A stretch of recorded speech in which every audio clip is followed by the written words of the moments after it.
जा रही योगी सरकार जो है अपराधियों के लिए महाकाल। लफ्ज जिहाद छोड़ दो या राम नाम सत्य के लिए तैयार रहो। योगी सरकार के नए विधेयक में अपराधियों के लिए काल। इन अपराधों के लिए योगी सरकार की विधेयक में नहीं है रिहाई।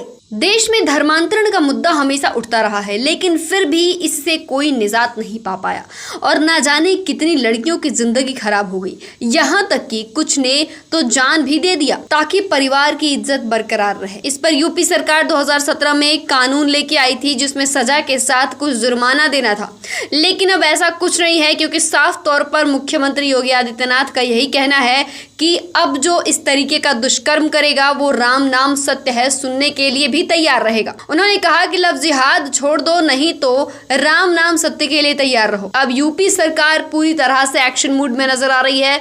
चलिए आपको आगे और भी कायदे से भी समझाते हैं क्या है पूरी खबर। लफ्ज जिहाद छोड़ दो या राम नाम सत्य के लिए तैयार रहो, ये बोल उत्तर प्रदेश के मुख्यमंत्री योगी आदित्यनाथ के थे। सूबे के मुखिया अपनी इस चेतावनी को अब हकीकत में बदल रहे हैं। यूपी विधि विरुद्ध धर्म संपरिवर्तन प्रतिषेध संशोधन विधेयक के जरिए वे ऐसा कर रहे हैं। योगी सरकार ने 2017 के विधानसभा चुनाव में लफ्ज जिहाद को चुनावी मुद्दा बनाया था। इसे रोकने के लिए 2020 में यूपी विधि विरुद्ध धर्म संपरिवर्तन प्रतिषेध अध्यादेश पास किया था। 2021 में इसे विधानमंडल से पास कराकर विधिवत कानूनी जामा पहनाया गया था। तब इस कानून के तहत अधिकतम 10 साल की सजा और 50,000 तक का जुर्माना था। नए विधेयक में अपराध का दायरा और सजा दोनों ही बढ़ा दी गई है और इस बात का प्रस्ताव किया गया है। संशोधित अधिनियम में छल कपट या जबरदस्ती कराए गए धर्म परिवर्तन के कारण और मामलों में कानून को पहले से सख्त बनाते हुए अधिकतम आजीवन कारावास या 5 लाख रुपए के जुर्माने की सजा का प्रावधान किया गया है। संशोधित विधेयक में किसी महिला को धोखे से जाल में फंसाकर धर्मांतरण कर अवैध तरीके से विवाह करने और उत्पीड़न के दोषियों को अधिकतम आजीवन कारावास की सजा का प्रावधान किया गया है। पहले इसमें अधिकतम 10 साल की सजा का प्रावधान था। इसमें प्रस्ताव किया गया है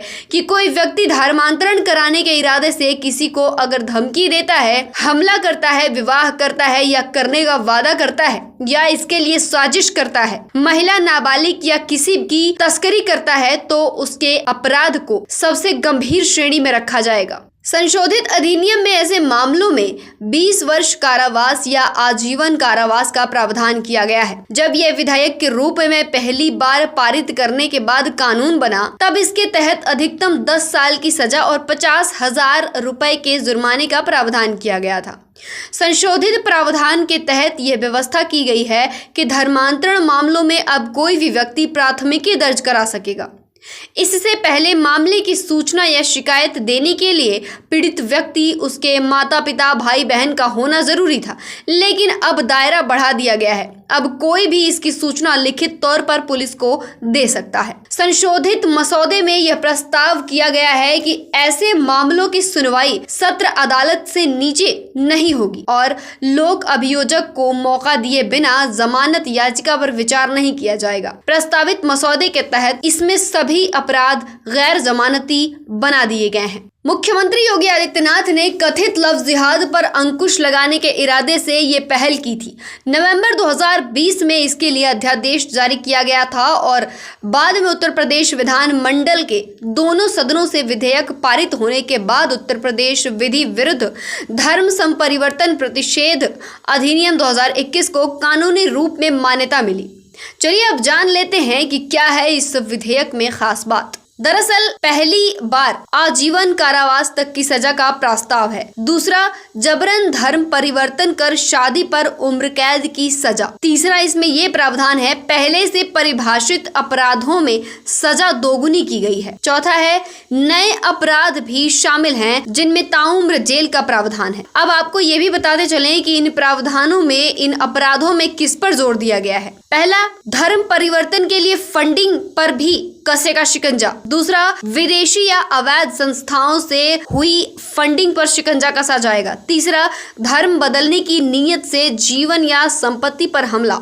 चौथा, बल प्रयोग या शादी का वादा करने की साजिश पर सजा। 5 है आजीवन कारावास के साथ जुर्माना भी भरना होगा। और 6 है कोर्ट पीड़ित के इलाज पुनर्वास के लिए जुर्माना तय करेगी। सवाल ये ही है कि आखिर नया कानून लाने की क्या जरूरत पड़ गई, वो क्या कारण है। तो चलिए ये भी जान लेते हैं। इसमें 3 फैक्ट बताए गए हैं जिसमें महिलाओं की गरिमा का ध्यान रखा गया है, महिलाओं की सामाजिक स्थिति पर ध्यान रखा गया है, इसमें SC और ST का अवैध धर्मांतरण के रोक पर भी ज्यादा फोकस किया गया है।